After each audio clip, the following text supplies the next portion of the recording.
Hi everyone. The new insights are coming from Bevel On today again, and I'm very happy to have Hulya Kurt here with me in the studio. And we will be talking today about something that everyone is fascinated about. There are a lot of people that see difficulties and challenges in tackling the topic, but it's so nice and so broad, and there are so many tools there. And Hulya, I welcome you here to talk about the networking strategies. Thank you so much, Ina, for this warm welcome and also for the wonderful topic because it's now than ever very important to start networking. For many different reasons, building the connections for the job, for entrepreneurship, for finding new connections. And as both of us in Bevel On, we tackle the topic or the problem, the challenge of displaced migrations, right? People are moving around in the world, and when you land into the new country, what are you looking for? For the social connections, first of time, and then you look for this sense of belonging or how you can rebuild yourself in new social ambience, and then you think about the career reinsertion in this new country. So in your experience, um, let's put it this way: what are the biggest misconceptions that professionals have about networking? How does it go? How do they build that meaningful, not just transactional, but meaningful connections with others? And that's so difficult for everyone because many professionals feel that networking is selling yourself. Yeah, it's about asking for something. It's about, I don't want to sell myself. I don't want to ask for something. However, this is not the case for networking at all. When we think about networking, it means self promotion. If we think about self promotion, it creates pressure, right, on people. I need to show from my best side. Oh my God, I need to impress. I need to be polished, or I need to be fake. That's what people think. And that's a misconception. And that is where the experience really moves, if you're going that route, into an unauthentic way. And it becomes, as you alluded to, transactional. However, we need to change the perspective. And to change the perspective, and what I've learned throughout my corporate leadership and coaching people is the following, and doing it myself. Why? Because me and you, we are coming from the same background. Lots of corporate background, yay, yay, yay, wonderful, wonderful. And then, oops, made redundant, at least in my case. And I'm like, okay, so what am I going to do? That's networking was never on my agenda. And I know how it feels. The first networking events were really difficult for me. And therefore, capacity building across sectors, plus as well how to do networking is important. Changing that mindset is the following. It's not about selling. You don't sell yourself. No, you're already enough. You already have all the qualities, the skills that people might look for. It is about something else. It's about the mindset that you serve, that you listen, that you are showing up with your genuine what? Curiosity. Just be curious, that's all. And it's about making that space for humans. People love to talk about themselves as well. And when you release that pressure, of getting something, oh, I need to ask for a job. I want to have a job. If I go to networking, actually, I'm going with the intention to get a job or put my CV on. The first attempt is not about that, it's about something else. It's about creating that connection first. And being more present makes that networking more genuine and more grounded. And it's about connecting for real connections and giving something and serving something. Let me give you again another example, right? Another lady, again the same scenario, worked in a corporate, and then suddenly after decades she was made redundant. So she had to relearn everything what networking was looking like. And I guided her about what are the best questions to ask, how to get there, how to break the ice of, oh no, I don't want to be going to networking. This is going to be very, oh no, no, no, this is fake. That's not me. That's not me. To change that mindset. And that starts with small steps.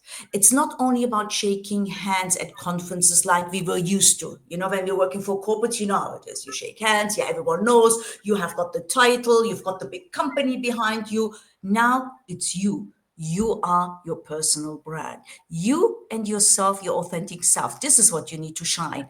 And that's what we try to unlock as well with the capacity building program that I'm going to conduct with Bevel On. It's it's about asking something else. It's not about asking what I can get.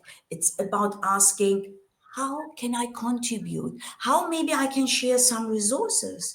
And people ask is another misconception here. People ask about the following: who am I to give something? I was made redundant. I was displaced. You know what? And I'm worth nothing. I was great, for example, in your case. I was great in Ukraine. I had a job, great, and you had to displace yourself here because you had to first protect yourself. Guess what? You've got so much skills you can't imagine. Language skills, your previous background, your other engineering skills, whatever industry you're on, and your transferable skills that are needed in this job market as well. So you are here to serve, to share some advices, some tips, listening, and that's what's important. Mm. And when we talk about the global picture of the international migration, right? And we are both of us, we are in Geneva, which is the Yes. hugely international environment. And we have so many different nationalities with different cultural codes. This is another big topic we are going to Yes. tackle soon with you. And you are the obvious expert on that. Another thing I hear quite often, and then again, you made a great example of the coaching you did, and you coach work a lot with the leaders across industries and cultures. What I hear quite a lot people are saying, I'm the introvert. Exactly as you say, it's not for me. The networking is for the extroverts. And I think this is the misleading conception at the base of it, because if you provide the authenticity through the connection we are building in networking, the value we bring, or the introverts as such, is about being able to be present and to listen, right? And then, because there are so many people are ready to share, as you mentioned it before, as the insight, right? You listen, you keep being present and with your authenticity and curiosity towards that. And this is one thing, right? So for me personally, and I'm very extroverted person, and I like networking because I'm curious about people and everything that is happening around, right? And this is the beautiful process. Allow it. And when people are telling me I'm in the introvert, I don't want to listen, right? So what do you say to your clients when they say I'm introvert, I don't want to do that, and networking is not for me? How do you make, regardless our MBTI profile, how do we make ourselves in networking, that we belong in the room, that people are curious in us as well, and that we become that most interesting person in the room? What a big ask, right? Specifically for introverts. I always tell them to, firstly, we need to understand why the purpose of networking, why networking is important, and what does this bring to you as a person. Firstly, it enriches you. Even if you only listen to the conversation go around you, it makes a huge difference. You broaden your horizon. You understand where are the trends, what's happening specifically now with AI and all the standby that we have in the job market. And we just talked about it before. The standby that we have in the markets. So, where are the trends? How can I? And you learn something. Think about it. The purpose is to learn. It's not only about asking, I want to have a job. No, it's about to learn. and asking these curious questions and going with intention into networking. Of course, here we come again with a bit of preparation. That helps. But when you're going the first time into a room, just take a glass of water, put yourself aside, and wait and look, examine the room. Guess what? Someone will approach you because they will see that you are there standing and they will approach. Hi, how are you doing? And then you can start the conversation. You don't need necessarily approach a table where the conversation is going on already. Start small. It's a big elephant, which is a bit frightening. What do? We put it into nice little steps. So, with one intention, we say, I'm going to connect with only one person today, and the rest I will observe. How are people chatting? How is the atmosphere? Oh, do I like this networking here? Do I want to come up again? And the more you do it, the more practice you get. And this big elephant in the room is going to get smaller, smaller, smaller. And you will feel after maybe 3 or 6 months more the sense of belonging in the room because everyone is looking for connections. This is why networking events are there. That's why we have networking events. Everyone is looking to connect, right? And the basic questions and prepare 2 3 questions as well. Like, for example, what brought you today here? Oh, what did you take away from this guest speaker? I found it very interesting.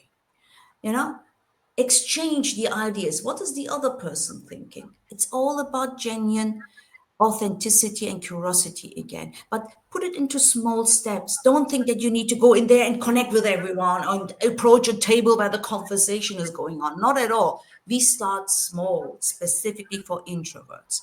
And the best thing is as well to have your, we call it the elevator pitch, how to introduce yourself. Yeah. Because you were just telling and saying, how can we be the most interesting person? What I always tell, start with something controversial. Again, for an introvert, it's difficult, but the more you practice again with your friend, with your peer about your elevator pitch, perfect. You don't need to say, I am blah, blah, blah. Normally we have name tags and everyone is looking, okay, you're Hulya. Yeah, hi, nice to meet you. Nice to meet you. So, who are you? Well, looking for opportunities or something else. I'm just making this up. I always go in like, I help professions to break free from their hamster wheel. And so like, what is that? Or if you're a lawyer, I help people normally to get out of jail. Make it a bit fun, you know. Um, People love this. Networking events are not serious events. You don't need to be perfect. That's one another thing. Introverts think you need to be perfect with questions and you need to be prepared, and not at all. You don't need that. Imperfectionism is the perfect perfectionism. You just go there, 2 3 questions in your pocket, and what you do is the following: have a bit of introduction in your head and measure the room, and have only one intention, one connection at a time. Now, what do we do? Okay, for the networking event as such, the ambience, the connections, and how you approach people, regardless introvert, extrovert, this is clear. But there is always a question of what do you do after the event and how actually you move from this card exchanging or LinkedIn profiles exchanging transaction into something which is more meaningful and where you build long-term trust. How do you shift? You exit the event and what's happening? Well, it really depends which event we are going to. If it's a networking event which happens every month, consistency is key. Show up. People get to know your face, right? And they start to build trust in that way. If it's a one off and you exchange the card or LinkedIn contact, after 2 3 days, check in saying it was really wonderful that we had this great connection and this great conversation. I would like to stay even more connected and understand better what you're doing, for example. You can ask these questions, or you can say, I would like to have a coffee with you. So take it to the next step for the ones who feel comfortable with that. Moreover, on LinkedIn, how you can build trust because you're connected over LinkedIn. Always follow what they're saying, what are they posting. If there is a post from them, make a comment. That creates trust as well, that you're genuinely interested in that person and what they comment on. What else can you do? You know, we've got in on LinkedIn as well this catch up thing, the catch up button. You click on that, and there is job anniversaries, birthdays, and any job changes. Follow, see who has got job anniversaries, congratulate them. I always have something for many more years with success. That creates again genuine interest, and everyone's like, "Oh, one moment, who's Hilya? Just let me check. Oh, thank you so much. That's really great." From there, you can pick up the conversation again to say, "It's been a long time, since the conference. Maybe what about a coffee? Yeah, could be Zoom coffee as well. Zoom people like it's easy. Oh yeah, let's chat. Let's have a connection. This is how you can nurture and cultivate the connection rather than having only the card to the next level where you're building trust, because the more you have interactions with people, with humans, the more the trust will be built. Yeah, so that's very important. And to culture that means what? It's work.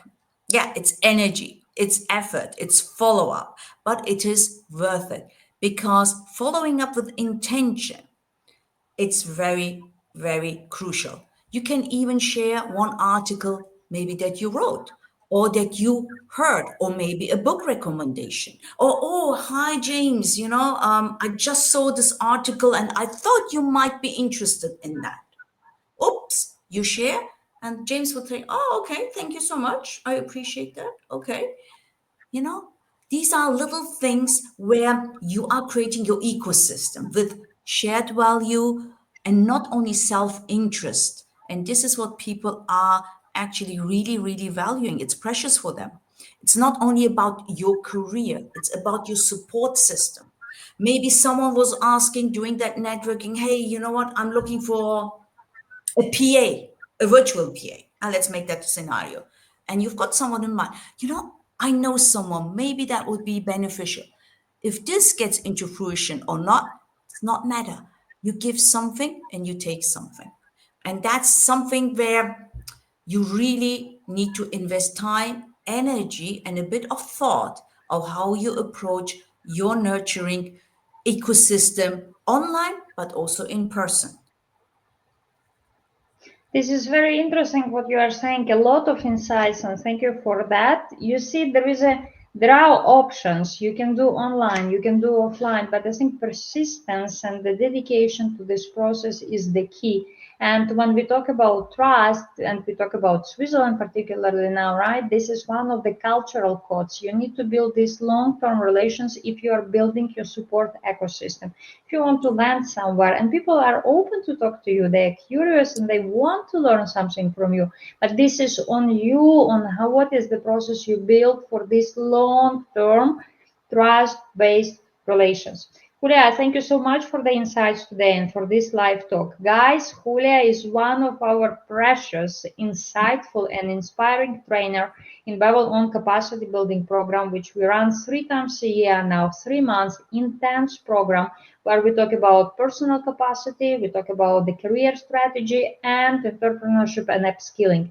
And for the networking as such, we arrange a lot of events online and offline. When you follow the page, you can see, you can participate. The registration is open. The mission is to provide the much of upskilling and the opportunities for you if you are looking for the new job, if you're establishing new business, if you're transferring into new industry, or again, entrepreneurship, all that tools help. And Julia is here for you. Please contact her. Please contact me. Follow Bevel On page. And we hope to see you in one of our programs or events. Julia, thank you so much for being here on this live with me and for your advices, insights. And I know that this comes from your practice, because when you say that you are not comfortable on networking, I'm sorry, I don't believe that, because I've been networking with you, I've seen you, and you feel yourself as the fish in fresh water, and this is fascinating to observe how you build long-term connections with others. And I congratulate you with this very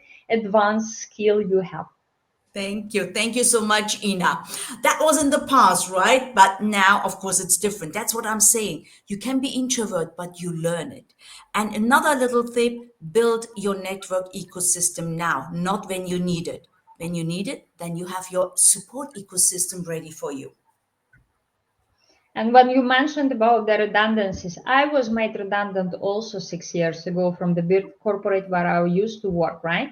And then actually I knew that it's coming because we're never sure about what the future holds. I knew it's coming, and several months before that, and it came several months before that, I started actively building my new network, expanding, looking into different areas, and I didn't have the direct agenda to find a new job because at that point of time I didn't know actually what I'm going to do. There was all fresh and uncertain for me, but I definitely knew that I'm curious to know more people because actually I will be most probably leaving the organization where 90% of my network will stay in that building that I'm living, right? So I Yeah. had my authentic curiosity about other people, what the ecosystem in Geneva, in Switzerland looks like, and you never know where the next door is open for you or the new friend you are going to obtain, right? Absolutely, Ina. And you are also an expert in that. So we both, coming made redundant, created our own companies and corporates to have an impact on people, on humans. That's what we love. I mean, to have that humans flourish, that humans take that bold step, that next step, whatever that step might be. And it doesn't need to be a big step, little steps, because this is how you build up yourself. And this is what we love to do with Ina and on Bevel On. Thank you, Julie. You're welcome. It was a pleasure.